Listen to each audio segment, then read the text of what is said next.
kimia 1975 ini. Dan ada beberapa perkara yang agak ringan saja pindahan ini yang saya rasa walaupun ringan harus juga kita sebut. Yang ringannya apabila kerajaan bercadang untuk meminda nama anggota di dalam institut ini daripada associate kepada member, ya, dengan alasan diberikan oleh menteri tadi. Associate ini mungkin boleh dikaitkan dengan orang-orang yang tidak berkelayakan, jadi tidak manis mungkin di dalam institut ini. Kategori anggotanya disebut associate. Saya ingin berbeza pandangan untuk Dipertua tentang perkara ini. Associate ini dalam konteks professionalism agak satu kedudukan yang hebat, ya.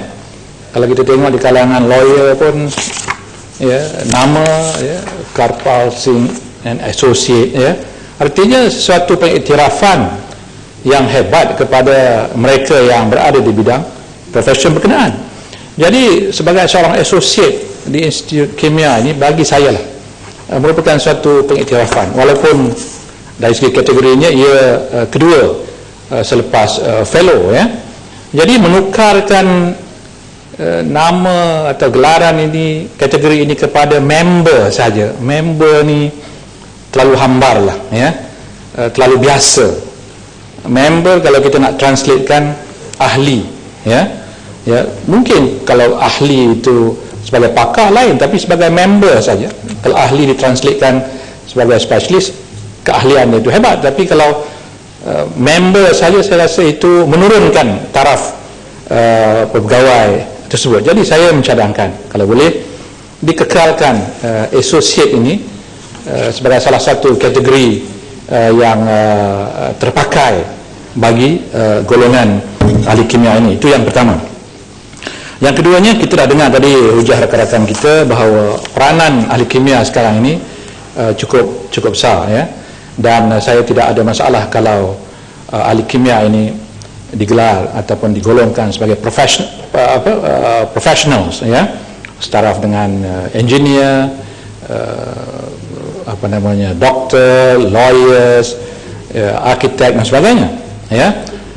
Kalau kita memberikan pengiktirafan tersebut, mungkin kita yang punya anak-anak, ya, yang ingin anak-anak kita itu melanjutkan pelajaran, tidak akan rasa sedikit inferior kalau anak-anak kita ni mengambil jurusan-jurusan pure sciences like, ya, kimia, chemistry, ya.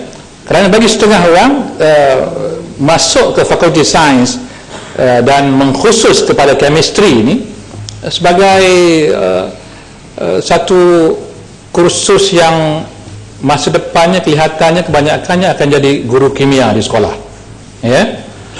Tetapi kita mahu chemistry sebagai satu cabang sains yang penting diberikan suatu image yang baru, kedudukan yang baru, supaya ibu bapa pun, ya, boleh menjadikan ianya antara pilihan utama, ya, apabila memilih jurusan, ya, kimia. Jadi ini bergantung kepada bagaimana kita membina persepsi jurusan ini. Dan kalau kita dapat mewujudkan suatu institut yang mempunyai kedudukan yang tinggi di mata masyarakat dan juga dalam kerjaya, saya rasa jurusan kimia dan mungkin juga fizik dengan fizisisnya, biologi dan sebagainya nanti akan juga menjadi pilihan utama, dan bukannya pilihan yang oleh kerana tak dapat buat perubatan, contohnya kita buatlah kursus biologi, ya, genetics dan sebagainya. Ataupun kalau tak dapat buat kursus engineering, memasuki kursus engineering, maka kita hantarlah anak buat kursus fizik. Kita nak kalau boleh pure sciences ini menjadi antara pilihan utama.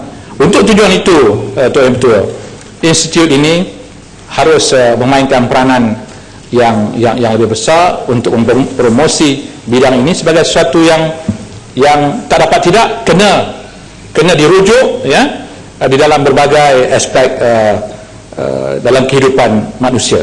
Tetapi dalam bidang perubatan disebut, dalam bidang gizi ataupun nutrition telah disebut, Kalau kita tengok dalam kempen-kempen anti merokok contohnya, kita tidak berapa nak mendengar pakar-pakar kimia ini tampil ke hadapan, sedangkan ya dikatakan ya asap rokok itu ya yang agak kurang sekarang ni keluar di luar kafeteria kita tu, agak kurang. Selepas di hari akhir dulu kita buat teguran tentang kawasan baru merokok di dalam kawasan parlimen kita, dah kurang, alhamdulillah ya.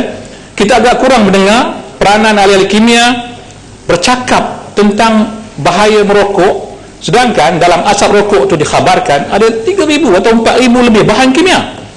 Siapalah kami doktor untuk bercakap tentangnya? Ahli kimia lah yang sepatutnya. Jadi sekurang-kurangnya kalau kita tampilkan beberapa tokoh ahli kimia yang agak terkenal ya, membahaskan dan membicarakan mengenai persoalan rokok dan bahaya merokok ini, sudah tentu imej ya pakar-pakar kimia ini akan ke depan.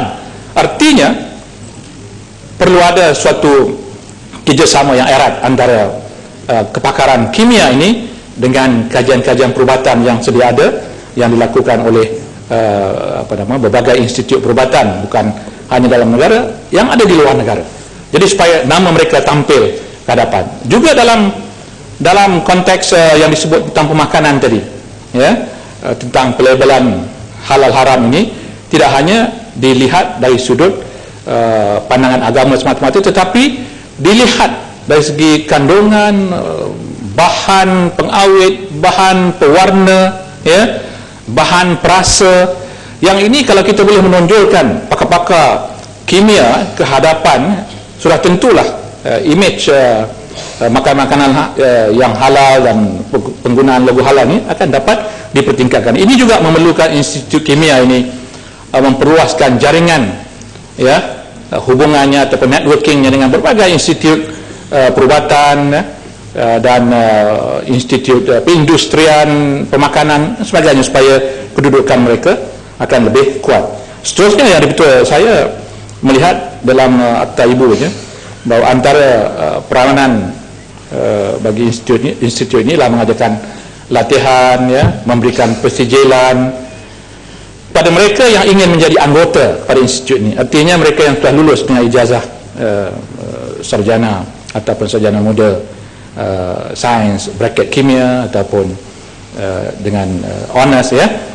Tetapi saya ingin mencadang kalau boleh, mungkin sudah tiba masanya, kerana akta asal ni dibuat dalam tahun 1975. Kita sudah masuk tahun 2015, berapa tahun itu ya? 40 tahun ya, 40 tahun. Mungkin kita boleh tingkatkan lagi peranan institut kimia ni betul-betul kepada sesuatu yang lebih tinggi ya, sedangkan dia pun sudah diperbadankan. Apalah salahnya kalau kita memikirkan bagaimana institut ini boleh memainkan peranan-peranan seperti college university ya, university college ya, ataupun university sendiri dengan kekukuhan pendidikannya. Mereka boleh mengeluarkan ijazah-ijazah ya. Kalau ini boleh berlaku yang betul-betul, saya rasa kita akan punya satu institut profesional yang boleh berada secara sendiri ataupun bekerjasama dengan mana-mana universiti yang terkenal di Malaysia, Universiti Melaya, Universiti Kebangsaan ya, Universiti Teknologi misalnya, supaya dapat menjadi satu institusi yang mengeluarkan ijazah macam Institut Kerja Raya atau Institut Kerja Raya yang akhirnya dapat mengeluarkan ijazah kejuruteraan ya, pembinaan jalan raya misalnya ya.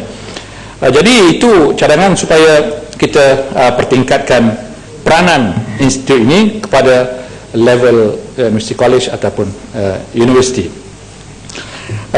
Selain daripada itu, saya juga ingin bertanya kepada Menteri tentang institut ini sama ada berjaringan juga dengan institut kimia ataupun institut pengajian tinggi dalam bidang yang sama, dengan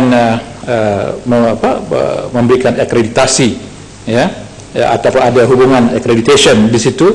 Ini juga akan memberikan pengiktirafan kepada institut kita artinya kedudukan anggotanya ataupun fellow-nya ke ataupun associate-nya, licentiate-nya akan lebih diterima di peringkat antarabangsa. Jadi setakat mana hubungan jaringan kita dengan accredited organisation yang relevan, ya, dengan izin di peringkat antarabangsa. Jadi Tuan Yang Ketua, itu beberapa pandangan dan cadangan yang saya harap boleh menjadi pertimbangan kepada Kementerian. Sekian, terima kasih.